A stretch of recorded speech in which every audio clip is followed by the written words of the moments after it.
大家好，欢迎收看今天的对话好莱坞，我是主持人 Lily。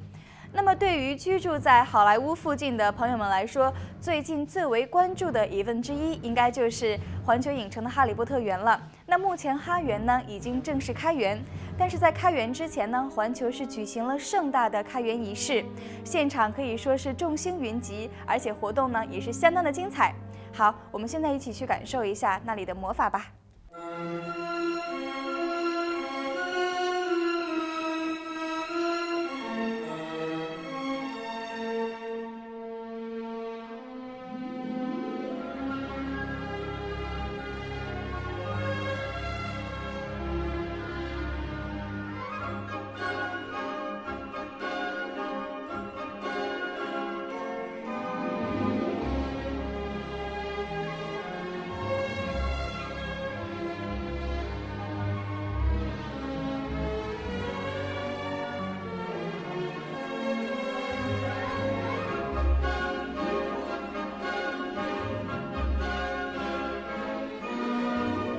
Having worked on the films for 11 years, you can't help but fall in love with it. And to be able to come here and walk around these environments again and just think of the memories of making the films for me is what makes this so special. If you remember from the fourth film, Goblet of Fire, there was the sequence where we had the band playing on the stage and I introduced them. Okay, I joked with the director. I said, wouldn't it be funny if Flitwick did a stage dive off onto the crowd and crowd surfed? Wouldn't it be funny? It was a joke.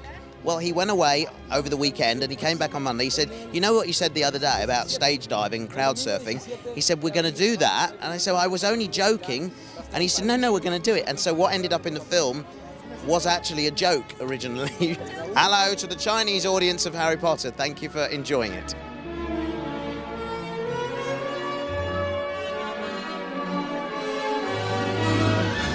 Wingardium Leviosa, Swish and Flick Dart. I came here 20 years ago on a family holidays, riding the rides myself. So to be here, to be part of it, is pretty exciting. Did you have fun that time? Yeah, absolutely. Yeah, it's one of the happiest places on earth. It's pretty exciting to be here. Yeah. And would you like to share the most unforgettable experience when you're shooting the Harry Potter? Like the most maybe funny? It's very hard to cherry pick one moment of the 10 years, but they were all, it was always it was a very exciting, always an exciting time, and it beat regular school, that's for sure.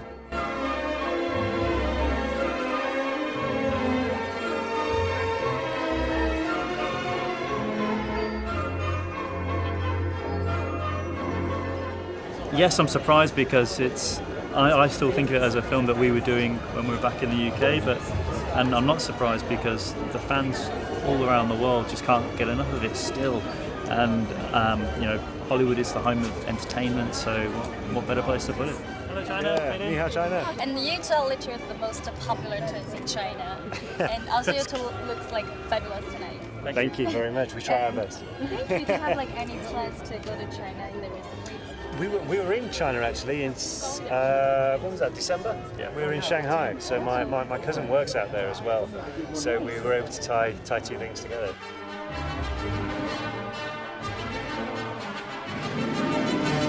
This is phenomenal for LA, and we welcome so many international visitors. We're proud of our diversity.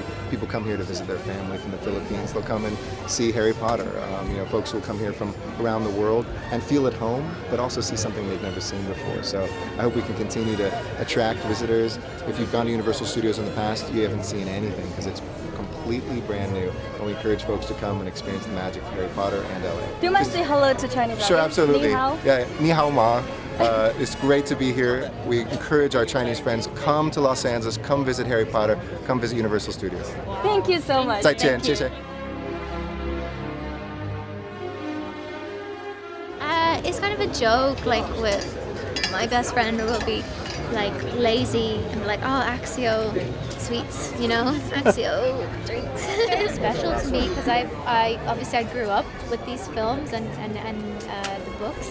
So every time I come here, I feel comforted and I feel welcomed, and I'm someone who I often feel out of place. So to have that feeling of belonging is really nice. Hello to all the Chinese audience. And ni hao.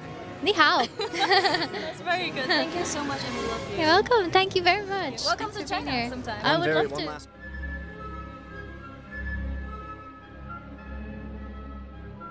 So Warwick, what brings you to film industry? Because your performance was just great, like perfect. So are you born to be an actor, or someone inspired you? Well, you know, I don't think I was born to be an actor. You know, I happened to get an interview to appear in Star Wars: Return of the Jedi.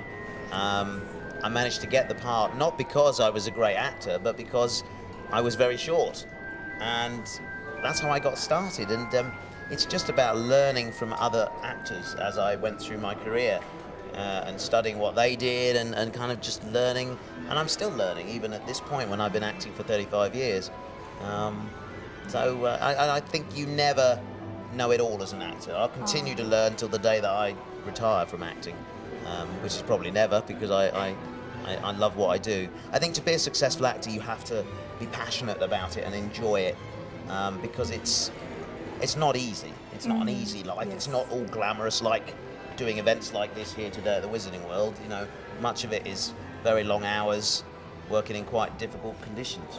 Yes, I can tell. And I like how humble you are, and that's what makes you even doing better job. Oh, well, thank you. Yeah, I mean, the fame is a side effect of being successful. My goal was never to become famous. It was to be good at what I did and entertain people. And if the side effect of that is fame, then so be it. But I don't court that. I just enjoy what I do. You have did all of those most famous movie all around the world. And how do you jump from one character to another character? And how do you make the change, the difference? It's something I do fairly instinctively. I mean, when we worked on the Harry Potter films, I would go from playing Griphook one day and be Flitwick the next day. Oh. And many of the people actually working on the film in the crew didn't actually know that I was the same actor playing both parts. Because as I would go onto set as one character, having worked the previous day as a different one, many of the crew would say, "Hey, how's it going? Nice to see you again. You haven't been in for a while." And I was like, "Well, I was here yesterday, but I just look different." You know, people don't always associate me as playing two different characters because the makeups were so terrific. You know, I altered my voice, I changed the way that I moved, the way that I walked. Yeah, it's just something you do as an actor. You create the character, and you make it so it's quite easy for you to slip in and out of that character. Yeah. Do you have a specific expectation for your next role? Well, just to keep working, you know. For me, it's just lovely to be offered my next job, whatever it might be. Yeah, I don't really know. I want to play a detective. Some sort of a That's detective interesting. role, yeah. I'm a big fan of the classic American detective series Columbo. Yeah, I'd love to play some sort of detective, you know, Sherlock Holmes type character, Wow. James Bond even, that sort of Yes. character. Yes. You know, with lots of gadgets. You know what? This type of movie is really getting famous in China right now. Yes, And Chinese film industry is getting more and more big. I imagine it is. Yes. And you're very welcome to come to China. Yes, and so if film it. anybody needs a very short spy, I'm your man, all right? I'm only slightly less good looking than Daniel Craig, but I could do it. You're funny. Do you have any plans recently for filming? Any plans? We know the thing is, we were talking about secret agents there. I feel like my life as an actor is a bit like the life of a secret agent, because many of the things that I'm doing, I can't actually talk about. They're top secret. So I can't even tell my family sometimes what I'm working on, because it's all highly secretive. Wow. So yeah, the projects I'm working on at the minute, I can't actually talk about. So you know, I've got a few things coming. I've got a new game show. I can't really talk about that. I'm doing a documentary that I can't tell you what it's about. A couple of movies. Yes, that's it. I can't tell any more. Well, I appreciate that, but it makes me more You're curious right intrigued now. now. I know. Yes. I'm sorry. Did you take the rides yesterday in the castle? I haven't been on the Forbidden Journey this time. We were a bit busy. And I'm trying to avoid riding the Flight of the Hippogriff. I'm not a fan of roller coasters. Oh, me too. And High five. usually I have the excuse that I'm too short to ride because they have a height limit. And I go, I can't ride. And they go, oh yeah. And I go, oh no. I'm disappointed, but I'm pretending. But unfortunately, the Flight of the Hippogriff here, I'm not too short to ride because the height limit is much. Woohoo! Yeah, no, not woohoo. I don't like it. It's too scary. Well, I'm not a fan of roller coaster, but that one is really, really interesting. You like it, do you? I did. I was a little bit dizzy, but I really liked it. It's a fun ride, yeah. I mean, I rode it when the park opened in Orlando. Wow. And how'd you like it? Some first grade school children, they were about 6 years old, had won the opportunity to be the first people to ride it with members of the cast. Oh. So I had to ride it with them. Oh, you and they were having a great time, and I was screaming my head off. And this little girl was looking at me like, what's the matter with him?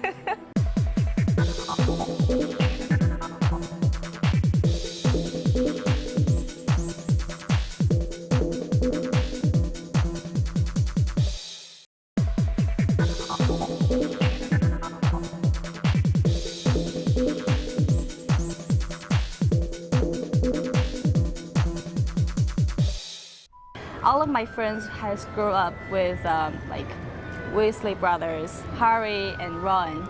And are you guys still friends with all of them? Do you still talk to them? Yeah, we do actually. We've been very lucky, as you say. It's you grow up with the family. The best way I describe it is people you go to school with, you go to high school with, you go to college with. You know, wow. we grew up with those relationships with people. Yeah, so that's yeah, of amazing. course we stay in touch with people. Is filming this movie in some ways influenced your life? Yeah. Definitely. Yeah, you know, we were so fortunate and lucky to be eventually given these roles, 16 years ago. Wow. And so we were 14 when we first started. So we're not, you're not really sure on who you are as a person then anyway. But the experiences we've had from it, like we've managed to see the world. We were actually in Shanghai a couple of months ago, so my first time to China and loved it. So it's taken us all over the world, and we've also met a lot of people, obviously during our travels, and everyone's just so nice, so welcoming, and it's there's a lot of good people in the world, and we're happy to have met a lot of them. Yes, look at you. Who will be not nice to you? And we all know that Weasley brothers in the book are very tricky and also has like extremely smart business mind. Are you guys the same type or like totally the opposite? A little bit. Tiny bit. Yeah, I think being able to, when you play a character for so long, certain attributes do seep in. Like we were always joking around anyway when we were kids anyway. So we kind of grew into, like, there's always a prank going on set. We'd be the first guys they'd look at because they think we were doing it. Maybe sometimes we did, but other times we didn't necessarily. Yeah, so stuff like that you really do think, actually, I'm a bit like the character. Okay. If I ask each of you to choose 3 words to introduce another one, what the word will be? Remember, you're going first. It's I know, not I'll my go. Awkward? One to Loving? Caring? I'm trying to think of a way to do my alternative fashionable brother. Oh. That's 4. Okay. He can't count. You guys are Weasleys. That's so funny. And so you guys have been to China.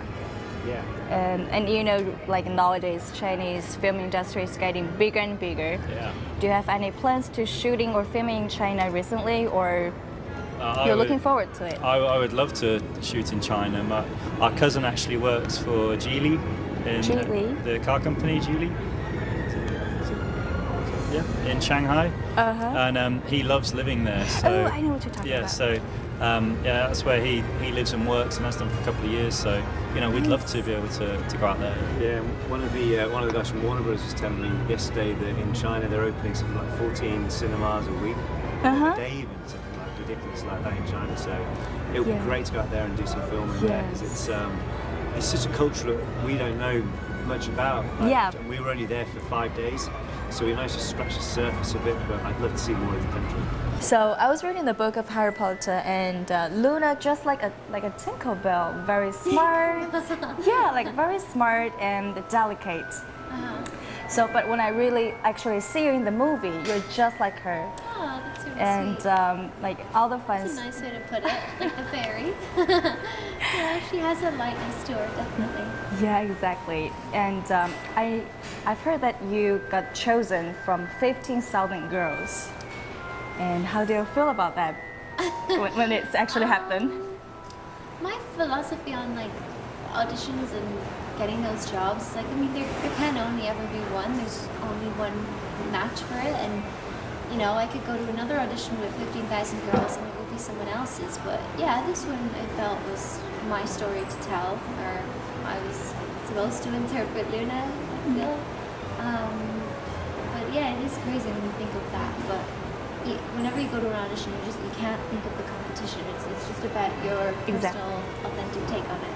Yes. And before you were auditioning for Harry Potter, have you auditioning, like when did you start your acting career? Harry Potter was my start, really. I was doing drama classes. I loved acting, and I did a few drama exams, that kind of thing.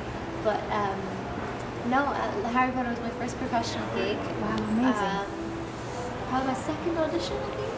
And yeah, I just well, I just felt very at ease. I knew those books inside out. I felt like yeah, I knew them as well as anyone could. And I had that passion and loyalty for the characters. So before you auditioning for this movie, you're already a fan of Harry Potter? Oh, big time. Oh my yeah. God. I mean, that was my main hobby before. Yeah. How lucky. Yeah. You must be very talented because that was like only your first or second audition and you got it. Yeah, but it wasn't about talent. It was just about, I was single-minded.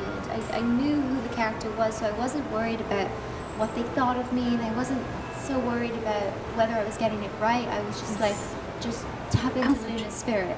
Yes. Yeah, or just be my interpretation of her. Because that's who I felt she was. And do you think this filming this Harry Potter movie actually influenced your life or affects your life in some way? Yeah, of course, definitely. Yeah. It really brought me out of myself. I was a very shy teenager, and definitely filming, being around so many people, around lots of older actors, and just working as a teenager, it made me grow up quicker and come into myself. And even now, it brings me to meet so many people, make lots of friends through it, and people are always curious, so that's a cool thing to have. My best friend, Scarlett Byrne, she played Draco's girlfriend, Pansy Parkinson. She lives out here, so I see her all the time. Oh, nice. And the rest of us, we see each other at these events. I see James and Ollie and Tom, Matt, see them often, and Bonnie. So yeah, it's just like every time we see each other, I'm just like, that's just a bond that's never going away because it's so unique. Nobody will ever kind of go through that experience the same way as we did. So yeah, it's definitely a feeling. Tonight, Universal Studios welcomes one of the most powerful brands of our generation and the preeminent cultural cornerstone of contemporary literature and movies.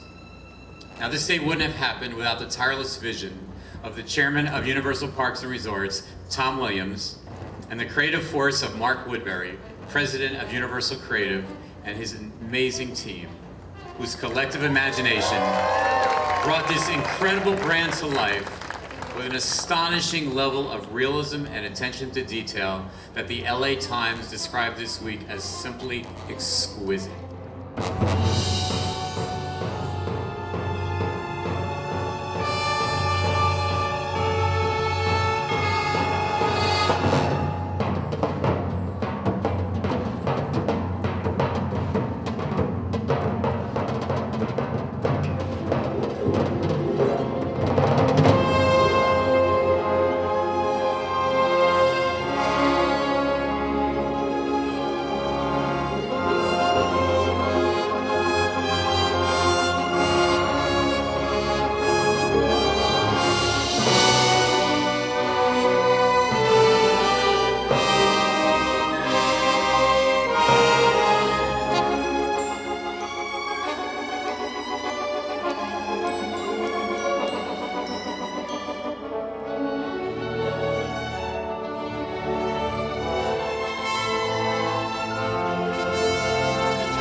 焰火让我们仿佛是置身于哈利波特的魔法世界当中。